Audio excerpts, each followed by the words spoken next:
Good morning. Good morning. Good morning, everyone. Great to see everyone back. It's a wonderful day. Always happy to be here with CFER, just one of my favorite groups. So guess we'll get right into it so we stay on time. Diversity, equity, and inclusion, or its acronym DEI, has become a political fashion statement. For some, it is what our country is about. For others, it is antithetical to our founding values of equality, freedom, and liberty. To say DEI is divisive is an understatement. How should DEI be conceptualized, and more importantly, how should it be evaluated? Here to address these important topics are Michele Exner. Am I saying that right, Michele? Yes. Michele Exner, Senior Advisor to Parents Defending Education, another amazing organization if you're not familiar with them, and Michael D.C. Bowen, co-founder of Free Black Thought. Start with Michele. Michele is the Director of Federal Affairs at PDE, Parents Defending Education, Action, and a Senior Advisor for Parents Defending Education. Prior to joining PDE, she spent nearly 15 years managing press and communications at various levels of government and the private sector, including at the Office of the Speaker of the House, the U.S. Senate, CBS News, and various Department of Defense organizations. Michele began her career serving as an active duty Marine officer. Thank you for your service, including 2 overseas deployments to Iraq and Africa. And I actually went to Iraq. And she actually went. Love it, love it. Michael is a business intelligence professional and data engineer, a past contributor to NPR, Cafe Utney, Young Republicans, and TV One, and an essayist at Stoic Observations. He is a founding member of Free Black Thought. Our first question is for Michael. The Journal of Free Black Thought frequently publishes articles that scrutinize DEI. What are your biggest objections to the ideology or dogma? Why is it bad for us? I have a presentation. I just want to say this is my third CFER conference, and I think it's a privilege and an honor to speak before you people. As much as people say America's going down the tubes, it only takes a few of us who work hard and work smart to keep the dream alive. And I'm always encouraged, especially as I see a lot of young Nigerian students come over to the United States in engineering. The future can be bright. So I'm going to push these buttons every once in a while and start off talking about DEI.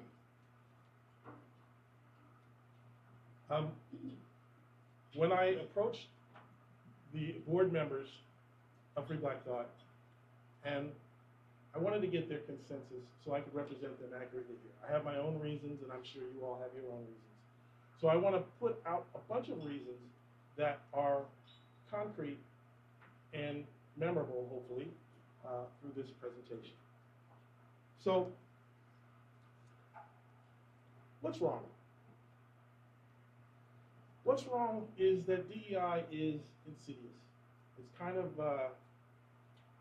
asymmetric warfare against some founding principles that have served us maybe only 200 years, but we've done very well by them. So, as a business person, I know what it's like to socialize ideas. People brainstorm ideas and they compete with ideas. And so there's kind of an interesting method that the DEI practitioners are actually using. They take something that we know and understand and believe in and say, well, this is part of it. So who can deny that this was a great American? And you notice he doesn't have a raised fist. But we have many decades and generations of fighting for civil liberty for all. Starting with the landmark case, Brown versus Board of Education, the Civil Rights Act in the early 60s, President Nixon's executive order starting affirmative action, and extensions to the Voting Rights Amendments and the landmark case Shaw versus Reno.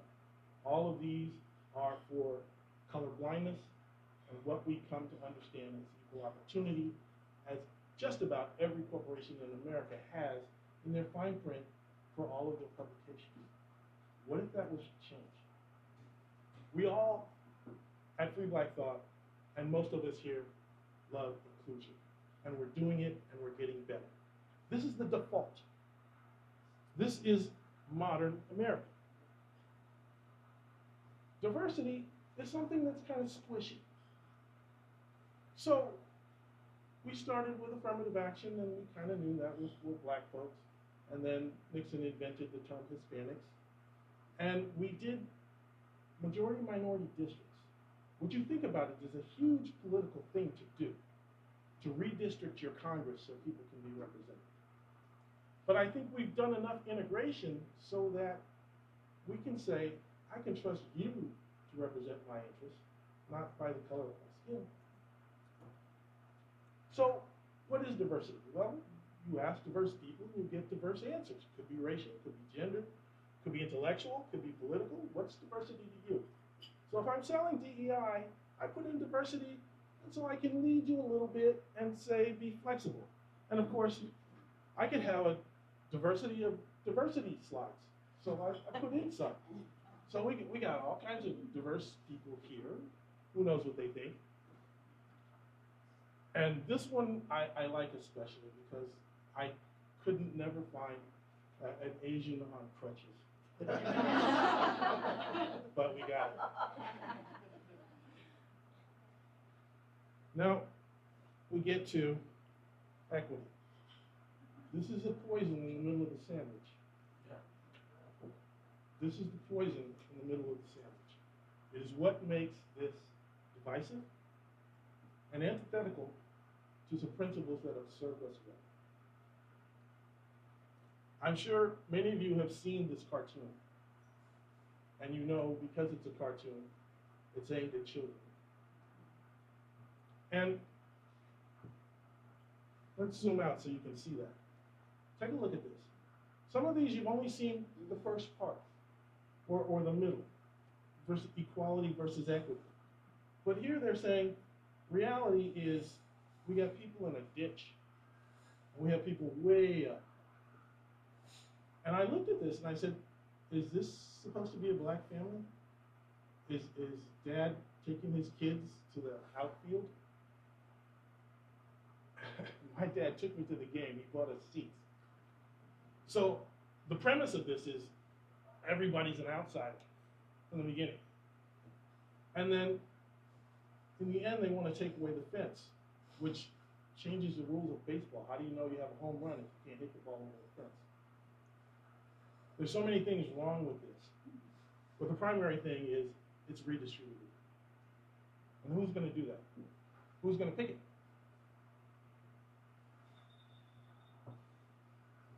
I think of diversity like blaxploitation. That's very popular. My parents wouldn't let me watch these movies, but they were supposed to represent what we were all about. And that was the 70s. It was ubiquitous coverage, like DEI. There were powerful, rich producers. There was soft bigotry. Was Shaft an intellectual? Was he a real role model? And it wasn't of the people. It's kind of for the people. Everybody's entertained. Everybody knows, well, we have black people in Hollywood. But how? But how? And this was considered authentic.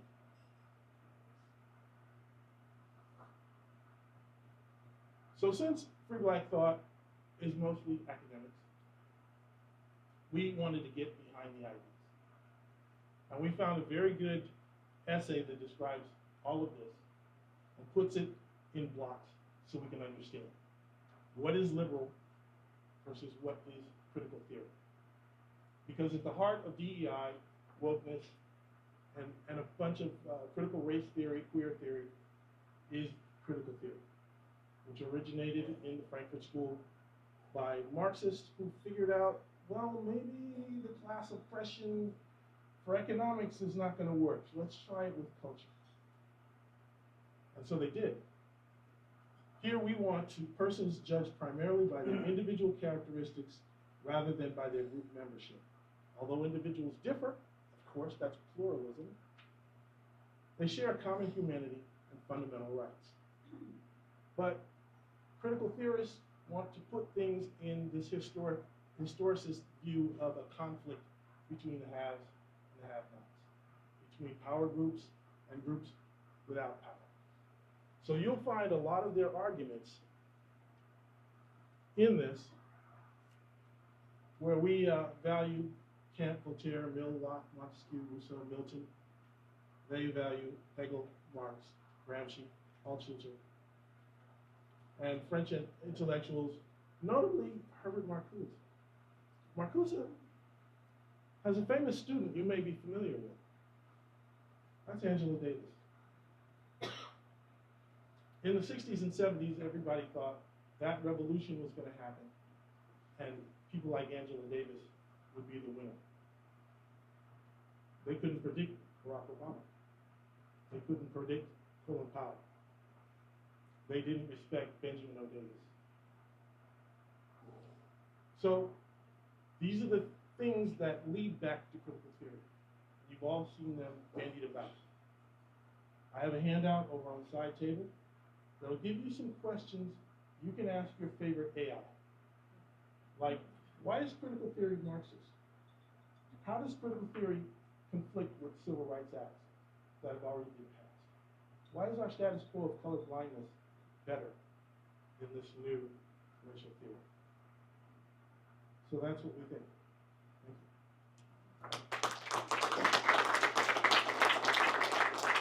That was amazing. Thank you so much, Michael. That's something, I know you're recording, so we'll all have it to refer back to if we couldn't take notes on everything, but that was an amazing presentation. Thank you. Made it so simple. All right, next topic is for Michele. What have you observed through your work in education advocacy as for the ramifications of DEI on our kids and youth? All right, perfect transition because Michael gave us a very eloquent and academic view of what they're trying to push in our schools, and I'm here to tell you the toxic, how they're implementing in classrooms, right? How even through teacher training, right? Training, I should say, they're pushing this stuff on our kids. And so, so Parents Defending Education, one of our major tenets of our mission is to expose, right? And that is really one of the biggest things that we can do to make sure that the public and especially parents know what's happening and how these administrators and really activists, right, that masquerade as teachers and education staff are trying to use classrooms as their propaganda machines. And so I'm just going to take us through some of these examples that we've exposed, right? Worked through the media to get those out there. And I'm sorry, but most of them are in California. Okay, a lot of them, at least the past several that I'm just going to take you through 5 or 6 recent examples over the past couple weeks. And yes, the majority have been in California, but also Minnesota. So then again, another hit at the VP candidate on the Democrat side. Okay, so there was Antioch Unified School District back in July 31st of just this summer. We exposed that they hosted a retreat for administrators with a discussion on, quote, dismantling racism in mathematics instruction. I don't know about you guys, but math has to be the least racist thing out there, right? It's just numbers. You have numbers, you have equation. I know one of the students I talked to is in electrical engineering. Any racism in EE? Probably not, right? Just numbers. You have to be very intelligent, as I'm sure you are, to be able to tackle it. Oh, is this the presentation here? And is this a slide here? Yeah, no worries. No, it just really just to amplify what and help give you a visual of what I'm talking through. Okay, and then in Alameda Unified School District, in July 25th, we expose this features lessons that have students evaluate whether they're privileged or oppressed. Activities included a privilege walk. Who knows what that means, right? Probably line students up, ask them a series of questions, and it is just absurd. And I think really the absurdity, and I just look over at you, I'm Hispanic, you're Black, and we're here telling you like, no, this is stupid, right? Like this doesn't matter, we're just people, let us just achieve and be based on and measured on our own merit. And this is stuff that they're actually putting in syllabus and curricula, right? One of the request documents that we obtained, 9th grade ethics studies syllabus, which includes course themes as power and oppression, resistance and liberation, and reflection and action, right? Are these things that students should be learning? No, and especially post-pandemic where we're still trying to crawl out of the education loss that occurred after all these school closures. Rochester Public Schools in Minnesota, They linked a video, and again, this teacher training. They attacked the idea of Thanksgiving holiday as lies, sadness, colonization, horror, and massacre. Think about that, right? I don't know about you guys, we have turkey, right? Sweet potatoes, we have fun with family, as I'm sure most of these people are, and they literally want to ruin everything, even Thanksgiving. Oh, and okay, there you go. Okay, everybody get up. I'm just kidding. We're not going to do the social justice stretch. Okay, so I'm just gonna, yeah, this is perfect because this is a visual I wanted you guys to see. The slide tells the staff to reach down to get the power from the grassroots, reach up to the sky so they ancestors for inspiration, and then the slide tells staff to shake off dominant Western culture expectations. Ready for this? Individualism, productivity, and perfectionism. Right? These are the things we should be teaching talented students like the two in the back, and I'm sorry to keep pointing at you, but these are the great students I was able to meet earlier today. We should be we should be teaching them these lessons, and that's not what schools are doing, unfortunately. June 14th, out of San Francisco, again, more of this teacher training. We received a document a slide of, yeah, there you go, more teacher training. Characteristics of white supremacy culture. Okay, so, when I think about white supremacy, it's bad, but now what has the left made it? They've watered it down. It means absolutely nothing. It means things like time, like being on time, right? Like it mattered to me because I knew I would have an audience today. It was that white supremacists of me? No, it's just being on time. And so white supremacy culture, some of these attributes included, again, perfectionism, sense of urgency, individualism, and just objectivity, just facts. Those are apparently white supremacists according to this training that the San Francisco Unified School District received. And then another one, let's see, next slide here. Okay, and so I think that gets into a little bit of the next questions that you're going to ask me, so maybe we can black out the slide for a little bit. Sure. So the next question is for both Michael and Michele. What can we do as individual groups and as a nation to combat DEI? So we'll go ahead and let you finish up, and then Michael can end the discussion. Okay, perfect. All right, so one of the things I wanted to bring up is what happens when you remove merit-based, right? Either merit-based entrance into schools. And so I looked at a little bit of what was happening. So Thomas Jefferson High School, I'm sure you all have seen in the news, they've been for really awful reasons, whether it is Chinese funding that PD had found, $3 million worth of Chinese funding that had flowed in there, so that's another issue. And also getting rid of merit-based merit-based entrance post-2020. And so after 3 years in the top spot, the Thomas Jefferson High School of Science and Technology, they dropped to the 5th spot. And guess what happened now? Where are they now? They are now in the 14th spot. And so if that doesn't tell you what happens when you get rid of merit, I don't know what else can provide that illustration. And even San Francisco, back in July of 22, they had also removed merit-based admissions at Lowell High School, again, one of those really prestigious high schools. In San Francisco, they voted to bring back those merit-based admissions. Why? What happens? They're abandoning their new policy after freshmen earning D and F grades tripled. And so it's right there, black and white. And let's see, okay, and what's the next? Okay, and another one, Seattle Public Schools, they canceled gifted program cohorts for so-called equity reasons. Across 11 schools, dozens of students impacted. So when it comes to academic year 2027-28, these programs will be completely wiped out. And so these students are now going to be held back, right? So when I hear equity, and I know your slide showed that there, it's not a positive thing. They're not trying to help. They're bringing people down, right? And also it's insulting. It's insulting that so somehow folks like Michael and I, are we not able to attain things, right? I think that's a message that they're sending minority kids, and I frankly think that's insulting.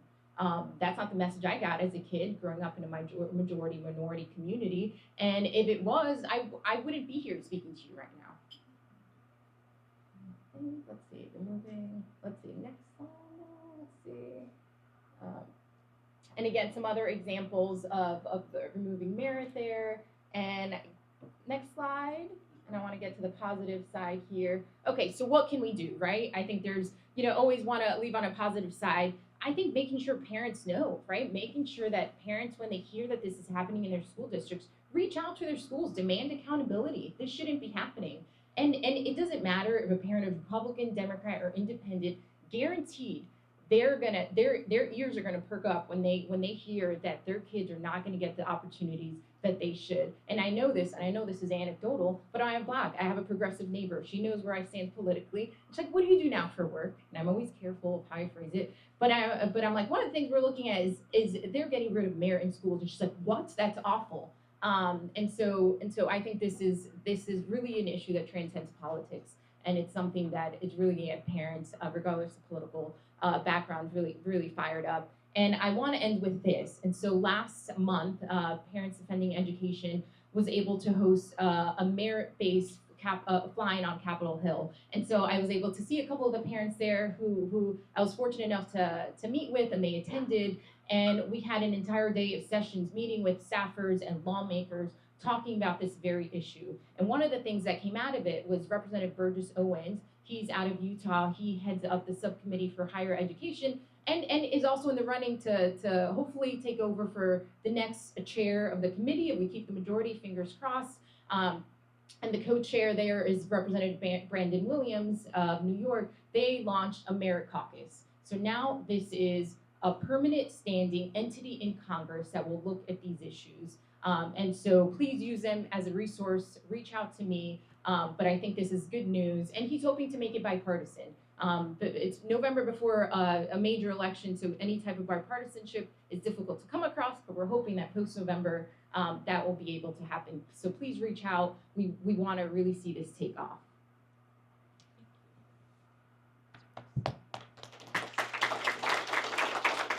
Thank you so much, Michelle. That's an excellent presentation. And again, this is being recorded, so I know we have a lot of school board candidates in the audience today, and this is just great information while you're campaigning and educating voters.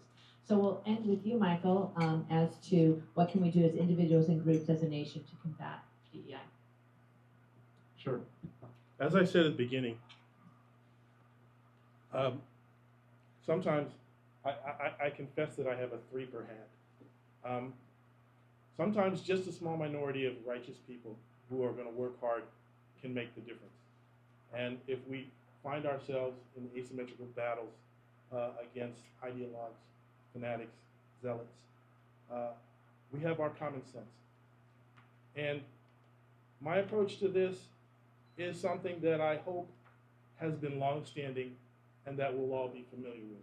Often we quote Martin Luther King and talking about the content of our character. Well, we hardly ever go behind that or deeper. One level deeper is like when I was a kid, we had two sets of grades on our report cards for our academic ability, for our knowledge, and for our virtue. Does he make good use of time? Is she neat and orderly?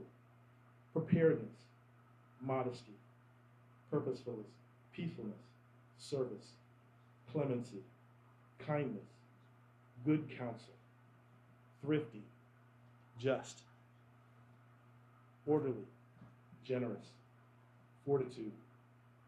These are all virtues that all religions teach, that all parents should teach their children. And I'll have to plug Free Black Moms, which is a new podcast at Free Black Thought, looking at mothers who homeschool.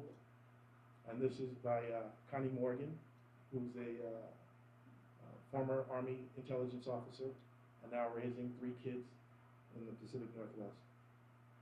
And we have to remember our character. It's something we take with us everywhere we go.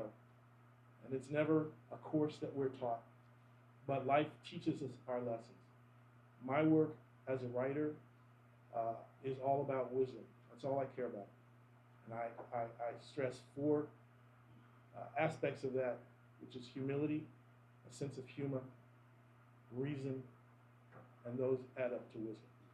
And we have all of human history to look back on and show us what great people do in that hour of need. As Judge Ho told us yesterday, sometimes you have to stay, the world isn't flat. And sometimes everybody has to be vaccinated for polio. So some of these things keep going on, and every new generation has to be refreshed. So we can't fail our children, because then we fail ourselves. And these basic virtues, these attributes of our character, we can express every day through friendship. People forget how important friendship is. And I always say trust is the basic currency of civilization. So learn how to establish trust. Learn where people are from, because they're here for a reason. And they came from someplace different than you. So they bring lessons with them that you can learn and appreciate. This is simple, basic human stuff. And when we get away with that, we get away from that with our theories and our ideologies, we lose ourselves. We don't need a revolution. We need kindness, consideration, friendship, decency, honesty. And that way we get to truth. And the truth, it doesn't always make us happy, but it does make us righteous. Thank you. Well, I just want to say thank you to this amazing board. You guys were amazing, just great information. I don't know what you guys thought, but I thought it's just great information to everybody. So. And thank you for the honor of moderating this panel. It's always a pleasure. Like Michael, this is my 3rd year, and I hope they invite me back every year. So thank you, and I look forward to engaging with the rest of you today.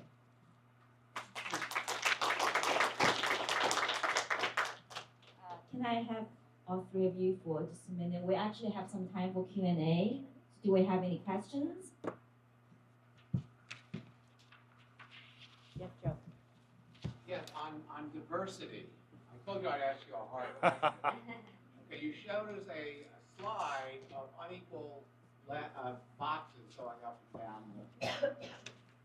Okay, you showed us a slide with a cartoon comic that's very prevalent in different forms or another to show where equity versus equality versus reality in terms of these boxes. However, we don't always operate in terms of comics. Sometimes we have generative AI. And we saw the example that came out where someone asked for 1943 German soldiers, and it applied diversity to it. And it turned out that diversity didn't make sense historically.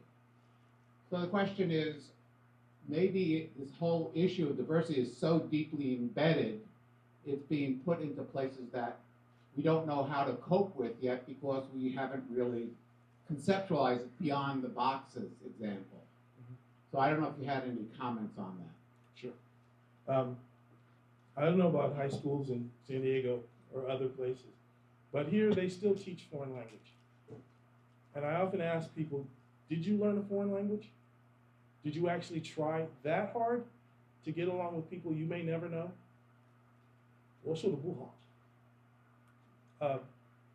It's always good to know something that you didn't know before, and then you become, in yourself, diverse. I'm not the same person I was 20 years ago.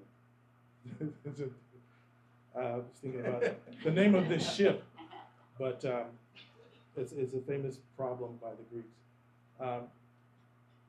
So let's acknowledge that we change, and we have to think on our feet, which means we have to approach each other a little bit differently every year. Because some things we thought were valid forever because we're thinking about race, and we know how to deal with the Negro race.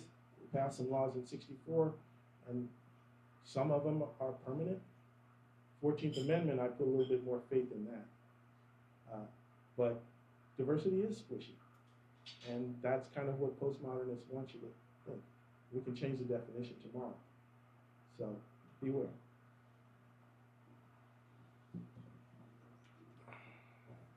Yes, go ahead. Thank you for the wonderful presentation. I've been in conversations with several of these fanatics before, and it's always, to put it nicely, a very unusual experience. I do have a question for the both of you, though. One of the more pernicious effects of DEI is that it comes in cloaked under issues that I think are legitimate, but have taken a completely wrong turn and are often weaponized to get to approach outcomes that people don't really want. One of the questions I get asked often is that what are we doing other than DEI to try to correct some of these disparities? And there's a very, very complex answer behind that, because part of the what goes into it are issues that are not discussed by DEI people, like cultural preferences, differences in what is desired from culture to culture, and culture often intersects with race in a variety of different ways that are not considered. So how would you often answer that question? What are you doing to help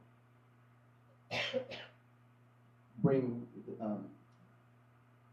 optimal results for people in these communities without this DEI approach that's twisted?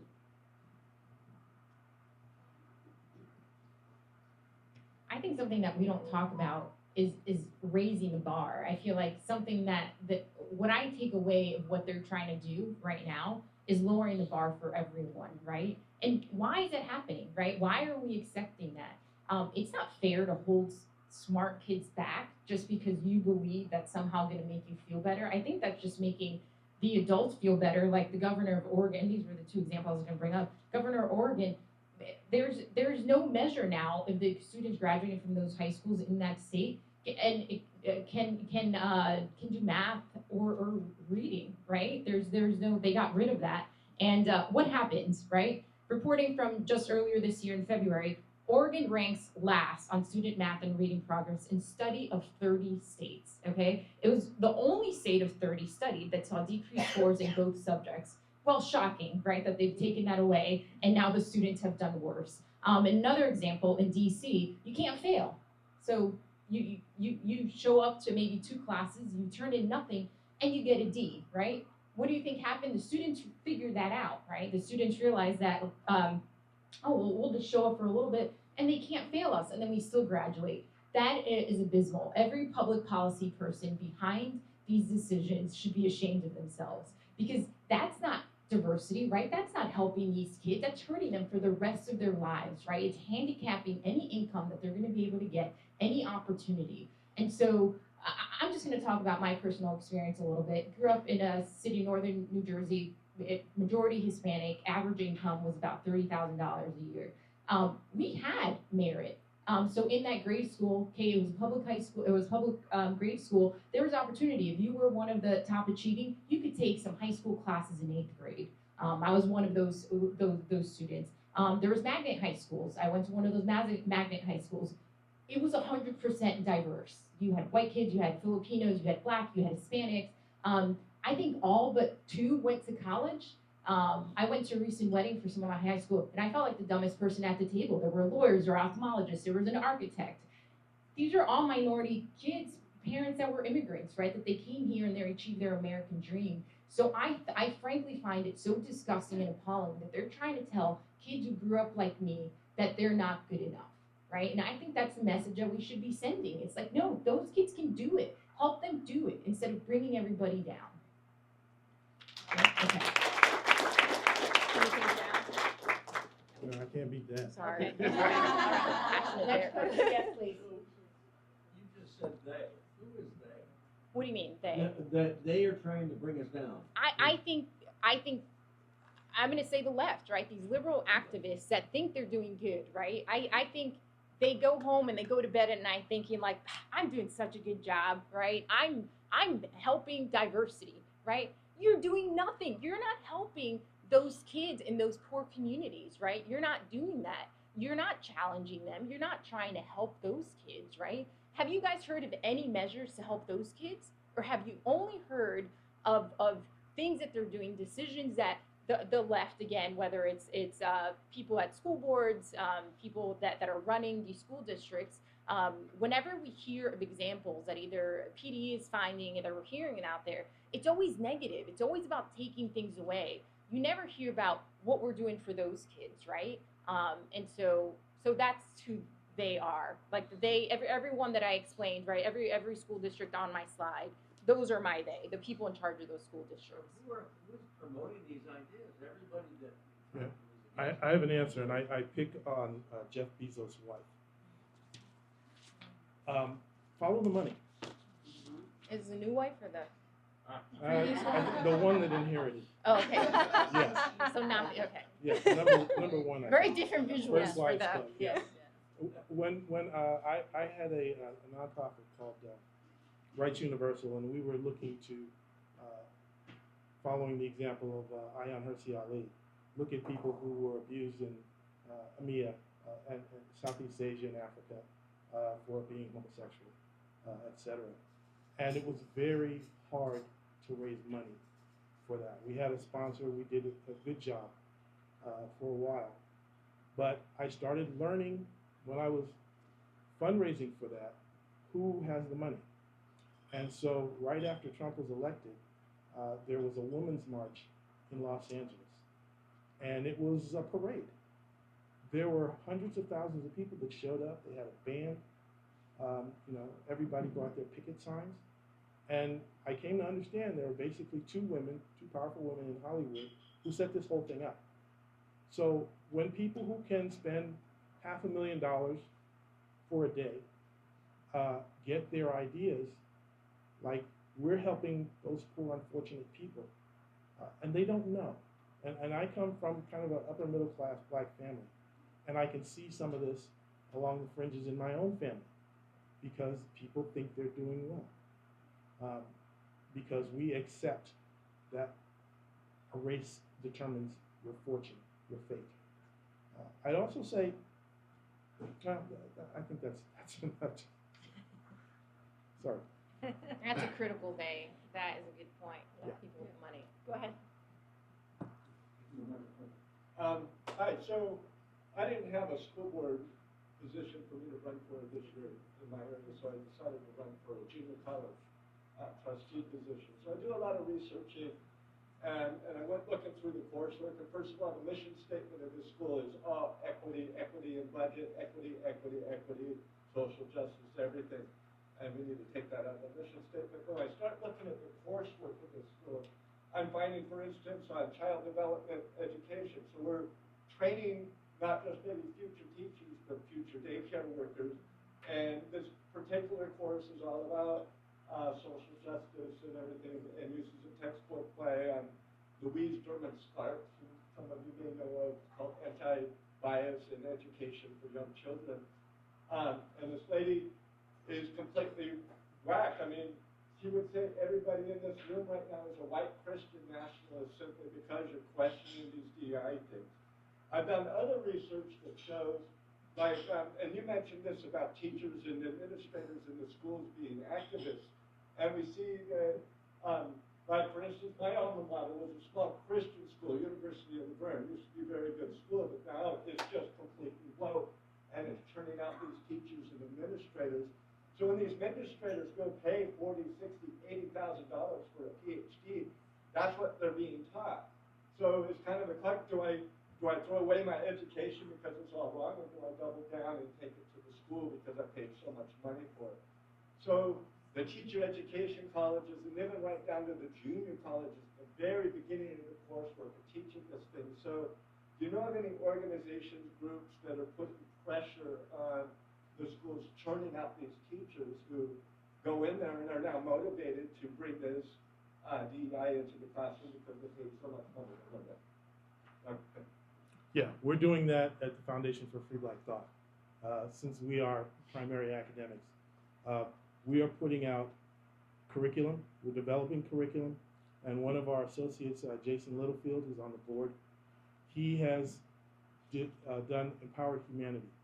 And in the handout, if you pick that up, they'll go through the specific differences between those curricula that are inspired by critical theory, where they seek to have a clash of powers and group identification, and those that are liberal. So sometimes people say, oh, SEL, socially emotional learning, is bad. My kids went through it. Character counts. It was good. But they've got taken over by the liberating. So you look for that liberating, and that's a key difference. And then you have to take it to them. So we're developing curricula for homeschools and for parents that are in regular schools that counter that. But anybody who witnessed what happened to the president of Harvard University knows that hard questions can knock them down a peg. And you say, well, what are you really about? And then they have to admit, well, yeah, it's Gramsci, it's Marcuse, it's Marxist, and it's a power thing. So power versus enlightenment is what we're trying to highlight the difference there. And it becomes very clear. Greg? Oh, I have one thing to add. okay. That And then is Greg. a critical question that you brought up. And I will be happy to tell you that Parents Pending Education has a report coming out on this very topic, looking at this College Board of Education. So I encourage you to follow at Defending Ed.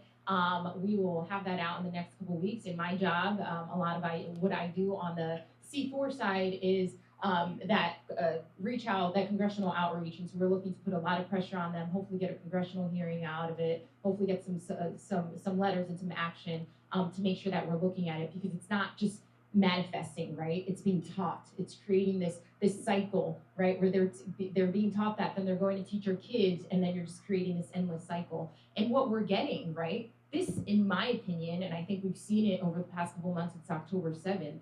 This is a national security issue, right? We can't continue down this anti-American, anti-West path, because what do we get right now, right? The Gallup poll was showing that Americans 18 to 34 are the lowest, they're not proud to be patriotic, right? It's the lowest, I think, since Gallup poll has been asking this question. And also, even more terrifying, 1 in 5 Gen Zers now say that Osama bin Laden, a guy that we would consider a murderer who killed nearly 3,000 innocent people, that he is a force for good. That is what these Gen Z people think. And in my opinion, it's coming back to what they're being taught, right? That our country is inherently bad. And we need to stop that, because it's not just, oh, they're learning this radical activism in schools. It's no, the future of our country truly depends on it, and I'm not being sarcastic. And so, yeah, we're taking a look, so I encourage you to take a look at that report. Okay, just so we stay on time, our last question is going to be Greg Bird, and then you guys are going to be around today if people have additional questions. So if you have any additional, but Greg, please go ahead. Great. Greg Bird, California Family Council. One of the things I think that's driving this popularity in DEI is there's this natural thing people have when they see certain people that have more than they do, right? And I don't know if we're answering that question very well. Like, when there are unequal outcomes, like, I mean, if we were in a culture where all the wealth was concentrated in the very few, like some countries are, and then the majority of people were really poor, right? We would think, okay, is something gone wrong here, right? But we believe in merit. So merit produces income inequality, right? Because some people are really smart and they're going to thrive more than others. How do we answer and this is what the appeal of socialism is. People feel jealous of those who have more than them, right? And they're taking advantage of that in people, right? They see somebody have more, and then they tell them, well, the reason you have more is because there's systematic oppression, right? They never tell people, well, maybe you're not working hard enough. Maybe you got to look to those folks. What did they do to get their wealth, right? Do you understand my question? I don't know if we are answering that question very well. How do we better answer that question when they say, is it just for, the guy who's running Amazon to make billions and billions and everybody else down here is super poor? That's wrong. Right? Yeah, I hear what you're saying. A good answer for that, right? Take your kid to a skateboard park, and they will know the one who makes a cool trick and the one who can't. Take them to the mountains. They will know the ones who can set up the tent and those who can't. And as long as we live in an urban context where we're never outside of the pavement or we use the payment just like everybody else, then we're not discovering anything. So it's about discovery. What did you discover? What did you learn how to do that's new? What do you do that gives people admiration for what you do? Even if it's a 20-second dance TikTok, there are people with skills and people who don't, and who are lazy. And so why we always hear is, well, what about the minimum wage? Why don't we raise the minimum wage? Because everybody can do that. That's non-skilled work. You have to develop a skill. You have to show some talent. Why is Taylor Swift rich? Because she can sing better than you. All right? If you're going to get better, and you can get better than your own high school teachers, then you have to know, you have to learn, you have to practice, you have to fail, you have to get up, you have to do it again. All right? And if you can't do that, then all you can do is beg. That's what socialists are in that way. They're beggars. Anybody can beg. Not everybody can put the money. Yeah, I think a lot of that comes down to like the values that we're instilling in kids in our own homes, right? My husband's a Marine, we're two Marines, so as you can imagine, physical fitness and sports are a big deal for our family, because if they're not the smartest kid in the class, they should at least be the most physically fit, right? Because our credibility's on the line there. And so they do a lot of sports. Our son does hockey, our daughter swims all year, so they just did swim season this year, and there were some tears, because there were some failures. And we're like, hey, just work harder, right? That's what life is. This is a reality of life. Sometimes there are failures and sometimes there are victories. And after every failure, my daughter went in the pool and swam better and faster than she did the time before. And sure, there were 2-a-day practices, right? There were practices where I had to drive her in at 5 a.m., wake her up at 5 a.m. during her school break, which she was not happy about, but I let her know, did you like being sad because you lost, right? And this is from her. We're not pressuring her, okay, no judgment in the audience. We're not pressuring her. But she didn't like the way that felt, right? And we didn't say, well, quit. We said, no, if you want to do better, you have to put in the work. So these 5:30 a.m. practices, they matter. The 4 p.m. practices that you have to go in again, they matter if you want to do. If you don't want to excel, then don't go, right? But I don't want to see you sad. And so she showed up, and every single time she did better and she crushed it. And so I think those are some fundamental lessons that we can't lie to kids, right? And again, going back to my upbringing, my dad was a truck driver, my mom worked in a factory. I never looked at other families and said, why, I want that bigger house. We vacationed on the Jersey Shore, okay? And that was a day trip. We didn't stay there. We just went for the day, we drove back home. I never once thought, I want what other people have, right? Never once, because my parents didn't. They didn't show me that. My dad showed me he woke up at every day at 2 a.m. to go to work, and I was able to have $20 in my pocket because he worked hard. And so I think these are those lessons. You can't see the end product of Jeff Bezos or Elon Musk and be mad at them. There was hard work along the way, right? They were all just great. Elon Musk is a genius. I'm driving the first Tesla for the weekend. I know I was talking to you about it. Amazing car, right? Only a genius can build that. And so I think we're lying to kids if we don't tell them there was hard work in that, and they're smart. And sometimes there's people that are smarter than us. And that's okay. Well,